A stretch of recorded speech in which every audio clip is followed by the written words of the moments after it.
लोकसभा निवडणूक 2024च्या शेवटच्या टप्प्यातील मतदान देशात आणि राज्यात 20 मे रोजी आता होणार आहे।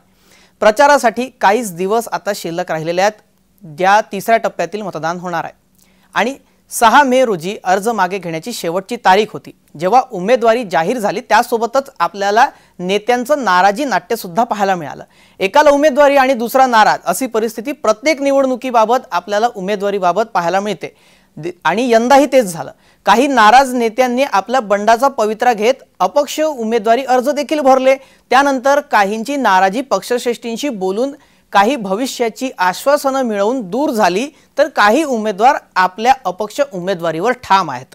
आता अर्ज मागे घेण्याच्या शेवटच्या दिवशी कुणाची माघार आणि कोण ठाम आणि नाराजी का होती आणि दूर कशी झाली, सोबतच जे अद्याप नाराज आहेत त्यांच्या नाराजीचा कोणत्या उमेदवाराला फटका बसू शकतो याचाच आढावा आजच्या विशेषमध्ये करणार आहोत। नाशिक जिल्ह्यातील दोन्ही मतदारसंघातील माघारीकडे राज्याचं लक्ष लागलेलं होतं। या ठिकाणी महायुतीतील कुठे आनंद तर कुठे डोकेदुखी अशी परिस्थिती निर्माण झालेली आहे। कारण अनेक दिग्गजांची समजूत काढल्यानंतर काहींनी माघार घेतली। नाशिक आणि दिंडोरीमधील बंडखोर उमेदवारांनी माघार घेण्यासाठी शेवटपर्यंत प्रयत्न केले, तर नाशिकमध्ये भाजपा नेते अनिल जाधव अगदी 1 मिनिट बाकी असताना माघारीसाठी निवडणूक निर्णय अधिकाऱ्याच्या कार्यालयामध्ये पोहोचले। पण पेच निर्माण झाला। या सर्व घडामोडीमध्ये नाशिकमध्ये शांतिगिरी महाराज यांनी निवडणूक लढवण्याचा निर्णय घेतलेला आहे। ते लढणारच आहेत, ते आपल्या लढण्याच्या निर्णयावर कायम आहेत।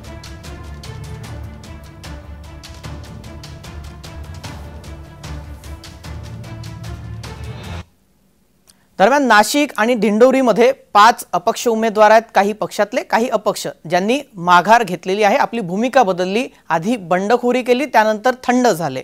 नाशिक आणि दिंडोरीमध्ये कोणी माघार घेतली त्यावर एक नजर टाकूया। नाशिकात कोणी माघार घेतली आपण ते पाहतोय, तर इकडे विजय करंजकर शिवसेनेचे उमेदवार म्हणून त्यांनी अर्ज भरलेला होता, पण त्यांना अपक्ष म्हणून भरला होता आणि त्यांनी माघार घेतलेली आहे। निवृत्ती अरिंगळे हे राष्ट्रवादीकडून इच्छुक होते, त्यांनी अर्जही भरलेला होता आणि त्यांनी आता माघार घेतली आहे। अनिल जाधव भाजपाचे नेते आहेत, त्यांनीही अर्ज भरलेला होता। देवेंद्र फडणवीस यांनी समजूत काढली, त्यानंतर त्यांनी माघार घेतली। इकडे आपण दिंडोरीत कुणी माघार घेतली ते पाहतोय। जेपी गावित माकपचे आहेत, महाविकास आघाडीचे घटक पक्ष म्हणून ते काम करतात। त्यांनी अपक्ष उमेदवारीचा अर्ज भरलेला होता, माघार घेतली।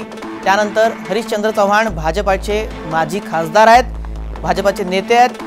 भारती पवार यांना उमेदवारी दिल्यानंतर ते नाराज झाले होते, त्यांनी अपक्ष उमेदवारी अर्ज भरलेला होता। त्यानंतर त्यांची समजूत काढण्यात आली आणि त्यांनी अखेर शेवटच्या दिवशी माघार घेतली आहे।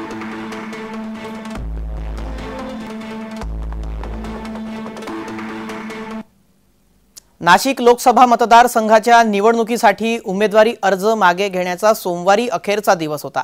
नुकताच शिवसेनेमध्ये प्रवेश केलेल्या विजय करंजकर यांनी माघार घेतली। विजय करंजकर यांनी महायुतीचे उमेदवार हेमंत गोडसेंना जाहीर पाठिंबा सुद्धा दिलेला आहे। आपण कोणकोणत्या नेत्यांनी उमेदवारी मागे घेतली आपण त्यांची दृश्य पाहतोय।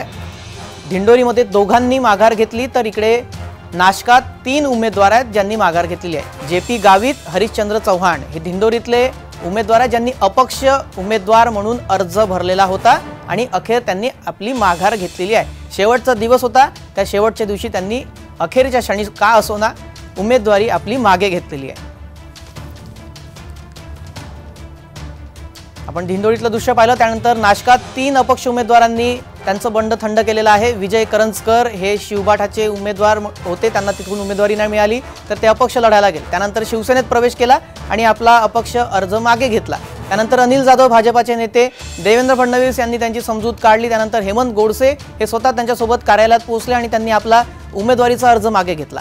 त्यानंतर निवृत्ती अरिंगळे हे सुद्धा राष्ट्रवादीचे उमेदवार होते, त्यांना राष्ट्रवादीकडून इथं तिकीट हवी होती, मिळाली नाही म्हणून अपक्ष अर्ज भरला। त्यानंतर आता त्यांनी शेवटच्या दिवशी माघार घेतली। नाशिक आणि दिंडोरी इथं 5 नेत्यांनी माघार घेतलेली आहे, ती दृश्य आपण पाहिली। आधी दिंडोरीत 2, नाशिकात 3।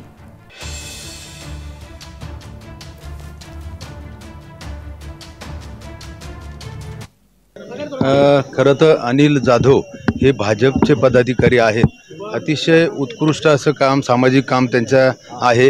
निश्चितच त्यांनी देखील प्रयत्न केला होता, परंतु महायुतीचा धर्म त्यांनी पाळला, त्याबद्दल त्यांचं मी मनापासून या ठिकाणी आभार व्यक्त करतो। आणि मला असं वाटतं का नाशिक लोकसभेमध्ये महायुतीची ताकद म्हणजे भाजप, शिवसेना, राष्ट्रवादी, महाराष्ट्र नवनिर्माण सेना आणि RPI अशा पाचही पक्षाची मिळून खूप मोठी ताकद नाशिक शहरामध्ये आणि ग्रामीण भागामध्ये या ठिकाणी आहे। आणि म्हणून आपला महायुतीचा विजय या ठिकाणी निश्चित लाखोंच्या फरकाने या ठिकाणी होईल। बघा, या महायुतीमध्ये आम्हाला अबकी बार 400 पार करायचं आणि महायुतीचा हे तिकीट शिवसेनेच्या आमच्या आप्पांना दिलेलं आहे आणि सर्वांनी मिळून ताकद लावून आप्पांना आम्ही सगळ्यांनी निवडून आणावं असं आमच्या ज्येष्ठ नेत्यांपासून आम्हाला सूचना होत्या आणि आम्ही ते पालनच करतो। शिस्तप्रिय आहोत आम्ही। देवेंद्रजींचा मेसेज आहे की आपण यावेळेस 400 पार करायचं आहे आणि आमचे तिघं आमदार, कारण तिथं इथे आहेतच, आणि तिघं आमदार शहराचे आमचे प्रतिनिधी सगळ्यांनी, भारतीय जनता पार्टीने सगळ्यांनी सांगितलं की आपल्याला आप्पांच्या मागं ताकदीने उभं राहायचं आहे आणि महायुतीचा खासदार आपल्याला दिल्लीत पाठवायचा। ओके। अनिल जाधव यांनी आपला उमेदवारी अर्ज जो अपक्ष त्यांनी भरलेला होता तो मागे घेतल्यानंतर माध्यमांपुढे जी प्रतिक्रिया दिली ती आपण ऐकली। त्यावेळेला हेमंत गोडसे सुद्धा उपस्थित होते, त्यांनीही या संदर्भात केलेलं भाष्य आपण ऐकलं। नाशकात 3 उमेदवार होते ज्यांनी आपला अर्ज मागे घेतला।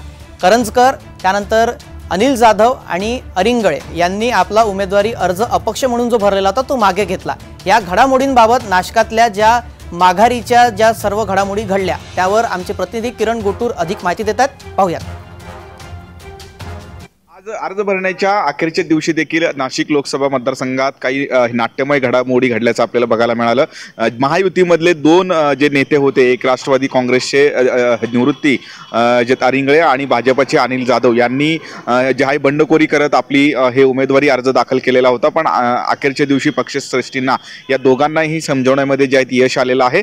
त्यामुळे अगदी लास्ट मोमेंटला या दोघांनीही आपली जे उमेदवारी अर्ज मागे घेतल्याचं बघायला मिळालं। स्वतः जे हेमंत गोडसे यांनी जे अनिल जाधव यांना नाशिकच्या जिल्हाधिकारी कार्यालयामध्ये आणलं।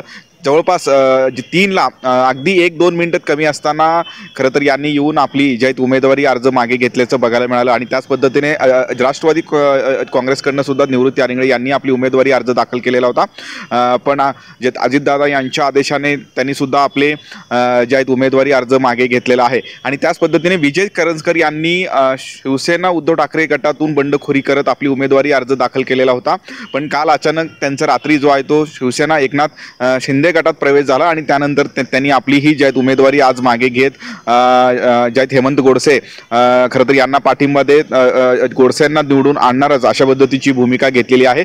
त्यामुळे अर्ज भरण्याच्या अखेरच्या दिवशी देखील हे नाशिक हे लोकसभा मतदारसंघात नाट्यमय घडामोडी घडल्याचं बघायला मिळालं।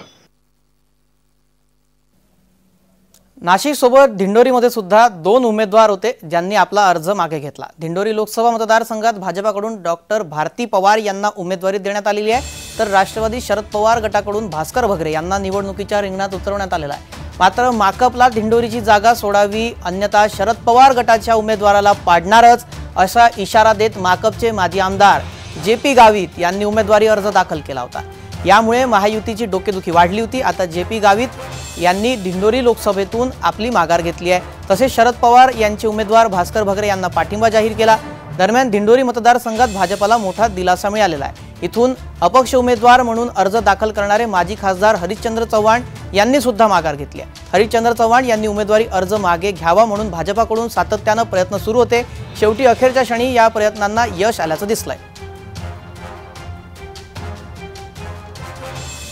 ते पण अडचणीत येऊ शकतात अशा प्रकारची परिस्थिती एकंदरीत मतदारसंघामध्ये आहे। आम्ही तर पाठिंबा दिला, पक्षाने आम्हाला सांगितलं की राष्ट्रवादी पक्षाचे उमेदवार भगरे यांना आपल्याला पाठिंबा द्यायचा आहे। आम्ही त्याचं काम पण म्हणजे इमानदारीने करू, याच्याबद्दल काही शंकाच नाही, परंतु राष्ट्रवादींनी सुद्धा आता जोरात तयारीला लागलं पाहिजे अशा प्रकारची आम्हाला पण थोडी म्हणजे सूचना करावीशी वाटते। आम्ही परत कार्यकर्त्यांची चर्चा करून जबाबदारीपूर्वक आणि हा निर्णय घेतोय आणि वरिष्ठ पातळीवरून म्हणजे गिरीश भाऊंची बोलणं झालं, त्याच्यानंतर आदरणीय देवेंद्रजी फडणवीस साहेब, बावनकुळे साहेब आणि आणि केदार नाना आणि निलेशजी बोरा यांच्या मध्यस्थीने यांनी त्यांचा निरोप घेऊन आले आणि त्याच्यानंतरून पक्ष हितासाठी खासदार आदरणीय माजी खासदार चव्हाण साहेब हे जबाबदारीपूर्वक माघार घेत आहेत आणि पक्षासोबत कायम आहेत.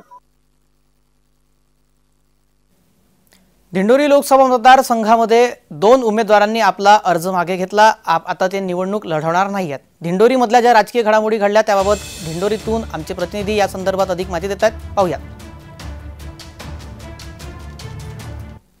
अर्ज मागे घेण्याच्या अखेरच्या दिवशी दिंडोरी लोकसभा मतदारसंघातून माजी आमदार आणि माकपचे नेते JP गावित यांनी आपली उमेदवारी अर्ज मागे घेतला आणि त्याच पद्धतीने हरिश्चंद्र चव्हाण जे भाजपचे माजी खासदार आहेत खरं तर त्यांनी सुद्धा आपली जे उमेदवारी अर्ज मागे घेतल्याचं बघायला मिळालं. खरं तर मागच्या अनेक दिवसांपासून दिंडोरीची जागा ही माकपलाच मिळावी अशा पद्धतीची मागणी JP गावित करत होते, पण ही जागा राष्ट्रवादी काँग्रेस पक्ष शरद पवार गटाला सुटल्याने JP गावित हे नाराज झालेले होते आणि त्यानंतर त्यांनी बंडखोरी करत आपली जे उमेदवारी अर्ज दाखल केलेला होता आणि त्यानंतरच महाविकास आघाडीची डोकेदुखी वाढलेली होती. पण मध्यंतरी 2 दिवसांपूर्वी जे JP गावित आणि शरद पवार यांची भेट झाली आणि त्या भेटीमध्ये या सगळ्या संदर्भात तोडगा निघाल्याने JP गावित यांनी आपली जे उमेदवारी अर्ज आज मागे घेतल्याचं बघायला मिळालं आणि त्याच पद्धतीने दिंडोरी लोकसभा मतदारसंघातून भाजपाचं तिकीट मिळावं अशा पद्धतीची मागणी हरिश्चंद्र चव्हाण करत होते, पण त्यांना डावलून विद्यमान जे खासदार आहेत भारतीते यांनाच हे तिकीट देण्यात आलेलं होतं आणि त्यामुळे भाजपमध्ये जे आहे ते नाराज झालेले होते आणि त्यानंतर भाजपमधून बंडखोरी करत हरिश्चंद्र चव्हाण यांनी आपली उमेदवारी अर्ज दाखल केलेला होता. त्यामुळे कुठेतरी भाजपची डोकेदुखी दिंडोरी लोकसभा मतदारसंघामध्ये वाढलेली होती. पण या खरं तर दोघांनीही आपली जे उमेदवारी अर्ज दाखल एकूणच मागे घेतल्याने महाविकास आघाडी असेल किंवा महायुती असेल या दोघांनाही दिलासा मिळालेला आहे. त्यामुळे दिंडोरी लोकसभा मतदारसंघात आता थेट महायुती विरुद्ध महाविकास आघाडी एक अशा पद्धतीने लढत होईल. त्यामुळे नेमकं हे मतदार आणि दिंडोरी खरं तर लोकसभा मतदारसंघातून हे नागरिक हे कुणाला कौल देतात हे पाहणं महत्त्वाचं असणार आहे.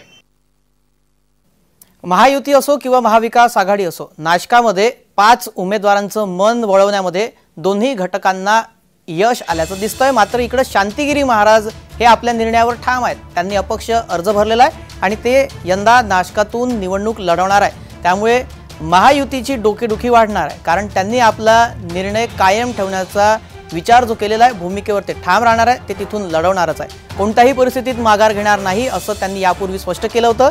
त्यानुसार शेवटच्या दिवशी त्यांनी आपला अर्ज मागे घेतला नाही. त्यामुळे त्याचा फटका आता महायुतीला बसणार आहे.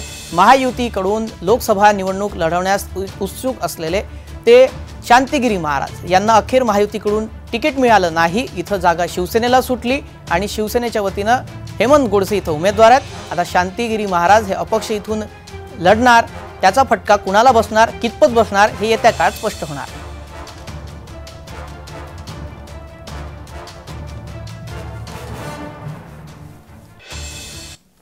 तर त्या महावतांनी आमच्या सर्व बरोबर हा मुद्दा म्हटला की खरं हिंदुत्व कोणाकडे आहेत त्यांनी त्याचा बघा विचार करावा आणि त्यांनी या लोकसभा निवडणूक असताना त्यांच्या उमेदवारांना मागे घ्या आणि बाबांना त्यांनी प्राधान्य देऊन त्यांनी संधी द्यावी असाही या ठिकाणी आमचा मुद्दा मांडलेला आहे. आजच्या जेएम विशेषमध्ये इतकंच. सर्व प्रेक्षकांना जय महाराष्ट्र.